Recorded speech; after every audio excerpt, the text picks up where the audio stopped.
একাত্তরকে অন্য কোনো ইতিহাসের সাথে মেলানো যাবে না বলে মন্তব্য করেছেন স্বরাষ্ট্রমন্ত্রী সালাউদ্দিন আহমদ। বলেন, স্বাধীনতা যুদ্ধে কারো কৃতিত্ব কেড়ে নিতে চায় না বিএনপি।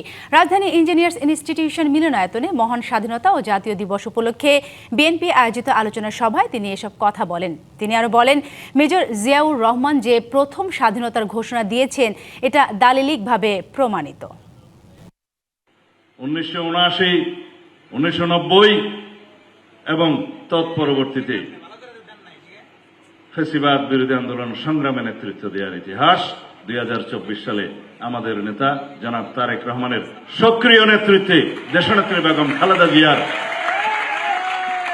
নির্দেশনায়, অনুপ্রেরণায়, তার সাহসিকতায় আমরা বাংলাদেশকে মুক্ত করতে পারলাম। বাংলাদেশের স্বাধীনতার ঘোষণা কে দিয়েছিলেন সারা পৃথিবীতে দালিলিকভাবে সেটা প্রমাণিত হয়েছে। নগদ নিয়ে এলো হার না মানা হার অফার। সর্বনিম্ন 10,000 টাকা রেমিটেন্স নগদে পাঠালে থাকছে স্বর্ণের হার জেতার সুযোগ।